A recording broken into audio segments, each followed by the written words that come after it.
It's your boy Jayo Sto, and the NFL season is about to kick off in 30 some days. And we're in training camp. You're seeing a lot of injuries, but that's how it goes. NFL, you have such a long layoff. You come back into training camp, go so hard. Muscles just aren't up to speed, but these rosters are huge. Plus, there's so many free agents that haven't been signed yet that are really good options to be picked up, like Dalvin Cook, Ezekiel Elliott. Robert Quinn is still out there. So teams aren't fully set when it comes to their rosters. We'll see how it goes. But today I am chatting to y'all about coaches. And earlier in the month, CBS put out their top 10 coaches. I only want to talk about the top 5. They had Andy Reid at 1, Kyle Shanahan at 2, they had Belichick at 3, they had McVay at 4, and they had John Harbaugh at 5. So my list, I'm going to give you my list. I don't think McVay is deservingly supposed to be on that list. He should not be on that list. After he won that Super Bowl the next year, they just crumbled. Super Bowl hangover for the whole year. I understand Super Bowl hangover for a week or 2 weeks or 3 weeks, but not an entire season. Yes, I understand Cooper Kupp was hurt, but he still played like 8-9 games. And Aaron Donald's going to do Aaron Donald things. The offense just didn't look good. I know Matt Stafford was injured, but this guy's the offensive guru, right? I look at Kyle Shanahan. It doesn't matter who his quarterback is. He still gets the job done. So I don't have him on his list. I'm going to start off by giving my first selection at number 1. Usually some lists, they like to go from bottom up. I'm going from the top down. All right, I'm going to go with Andy Reid at number 1. I think it's self-explanatory, right? He did it before even he was a Chief. He did it with the Philadelphia Eagles. And the Eagles, they went to 5 NFC Championship games. He won 6 NFC East titles.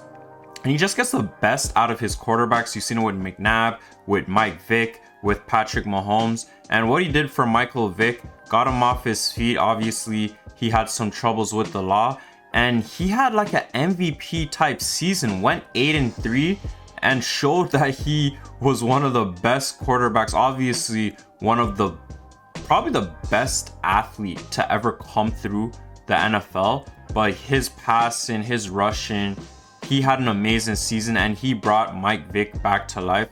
Amazing thing to see. Not only a great coach, but just a great man, being able to give another guy a chance. Look what he's doing with the Chiefs. 3 Super Bowl appearances, 2 Super Bowl wins. Patrick Mahomes and him easily best quarterback and head coaching duo. It's a no-brainer that Andy Reid is number 1. And number 2, I actually do agree with CBS. Number 2 is Kyle Shanahan. Kyle Shanahan, it doesn't matter who the quarterback is, he's going to have them play to their strengths, not going to force anything. And look at Jimmy G. You could say mediocre quarterback, but 39-18 as a starter, and he went to a Super Bowl with Jimmy G. That's pretty freaking remarkable. So you have to give him his respects for that. And then Brock Purdy now. Brock Purdy started 6-0. That's how they ended the regular season, the Niners. 6-0 with Brock Purdy as a starter. And his touchdown to interception rate was 13-4. Pretty special. And they won 2 playoff games. Their first 2 playoff games, they won with their rook, Mr. Irrelevant no more. And he didn't even throw any interceptions in that game. Also, you have to give Shanahan credit because he did it with another franchise also in 2016 when the Falcons went to the Super Bowl. He was offensive coordinator, and that was the year that Matt Ryan won MVP. So his offense is pretty nice, but they did bottle that game up 28-3. Could have saw it out, could have ran the ball more, but unfortunately not. Maybe that's why you're not number 1, Shanahan. No, but Shanahan needs to get himself some silverware. He has no rings. Obviously, Andy Reid, he has the bling, so he has the number 1 spot. At number 3, I got Mike T. Mike T, 163-93 is his regular season record. 0 losing seasons. How? That's unreal. Mike T, he always has great rosters too. He's had at running back, he's had guys like Le'Veon Bell. He's had guys like James Conner, obviously Najee Harris. Now he's a defensive guy, and he's coached some defensive guys on that Steelers teams that are greats, like Troy Polamalu, James Harrison, Ryan Clark. You have to look at now TJ Watt, Cam Hayward. So I respect Mike Tomlin a lot, and I see him again not having a losing season this year.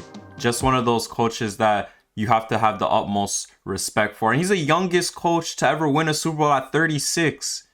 Whew, that boy cooking. At number 4, I got a guy in that division, I think the best division in football, and for some time now, Mr. John Harbaugh. John Harbaugh, he actually has 2 wins against the GOAT, Bill Belichick, in the playoffs. Pretty hard to do something like that. But I just respect, he has a Super Bowl. I respect what he does with his franchise. That year when they won the Super Bowl, he beat his brother Jim in the Super Bowl. He'll always be able to make jokes at the family barbecues, at all their functions and things like that. But Joe Flacco was playing like Joe Montana that playoffs. Ridiculously good. And I look at just his support for Lamar Jackson.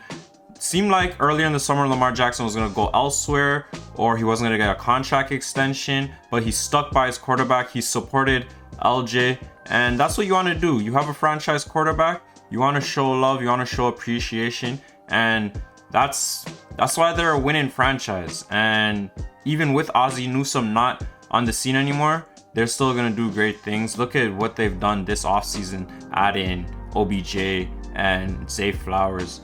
So yeah, Harbaugh, he's a great coach. Start off as a special teams guy, and now look what he's doing. At number 5, I have obviously the GOAT, the greatest coach of all time, Bill Belichick. And he is actually 2 wins away from 300 career wins, and 3 wins away from Mr. Tom Landry, and that'll put him in second all-time in career wins. Bill Belichick he's the cream of the crop, top tier coach. And I'll be honest, 3 of his Super Bowls were because of him and that defense against the Rams. Again, we all know how good McVay is offensively. They only allowed 3 points. 3 points against the Rams. And against the Rams again in 01, the greatest show on turf, only gave up 17 points. So this guy really knows how to coach up defenses. He's been around greats like Lawrence Taylor. Like when he was a D coordinator with the Giants, he won a few Super Bowls there too. But he's been around great defensive players. We're talking Richard Seymour's, Mike Vrabel's, Willie McGinnis, Ty Laws. Could go on for days, right? Could go on for days. And also another Super Bowl where I think it was because of him and that defense was against, the first time around against the Eagles, they took care of McNabb, had him seeing ghosts. 3 picks McNabb threw, and they were sacking him like on the regular. So that's another game where I think they just showed up big. And yeah, that is my top 5 coaches. CBS, I don't know what you are doing with this list, and I like y'all. I like Boomer, Coach Cowher, you know what I'm saying? I like those guys, Phil Simms, but come on, man, my list's better. Y'all catch up, man. Y'all catch up. But yeah, that's the episode.